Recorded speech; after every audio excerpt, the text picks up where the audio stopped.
So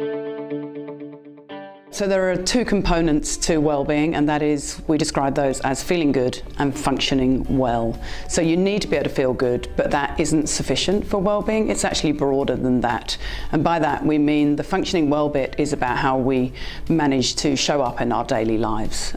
So when we come to school, do we manage to maintain strong supportive relationships? Do we have a sense of meaning and purpose? Are we fully engaged in our daily lives? So all of those components are really important for our well-being as well.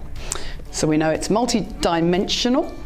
That's the first thing. The second thing to understand is that well-being is actually different to different people, and that's okay. So we all need to find our own ways that enable us to build well-being within ourselves.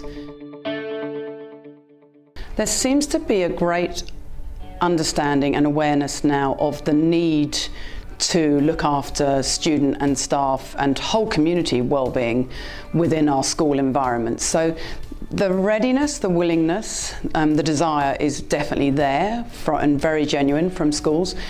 What we hear most from them is they know the information's out there, they know they're keen, but they don't know where to start. And the truth is that that differs for every school. You know, context is absolutely king in this game. So what works for one school doesn't necessarily work for another one. So it's really all we can do is share with schools the processes that we have found to work across really diverse schools, and those processes they can then take and shape and put into their school culture. And I think really that's the only way we'll ever get embedded change as well. And the other thing that we are learning from schools is, in order to make transformational change happen in our mental health spectrum here in New Zealand, the most critical pathway to change is getting schools to share the things that they're trying to do.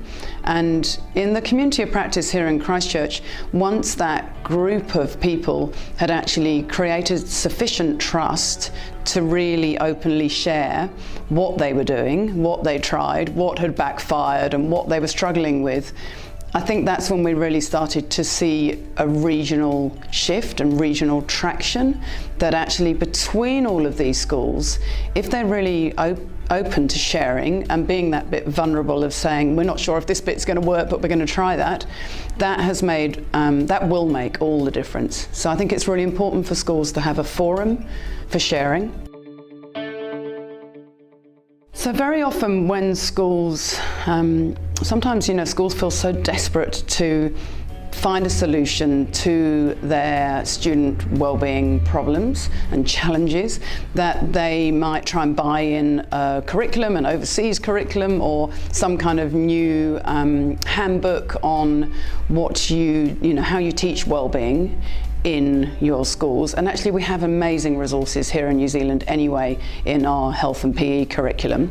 So we are always at pains to explain to schools that just having the curriculum, the taught curriculum on well-being, that explicit teaching isn't really enough. That actually to make a real shift in our student population's youth outcomes, we need to take a whole school approach to building well-being.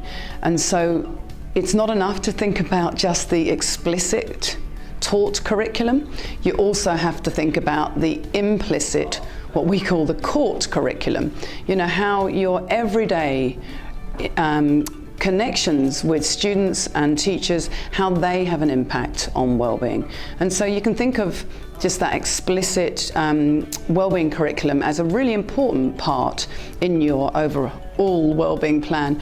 But you've also got to look at how every single aspect of the school culture stacks up in terms of well-being. You know, do your prize givings and your weekly parent communication and your enrolment policies and your staff meetings, all of these things, do they actually grow well-being, or are they acting as a barrier to well-being?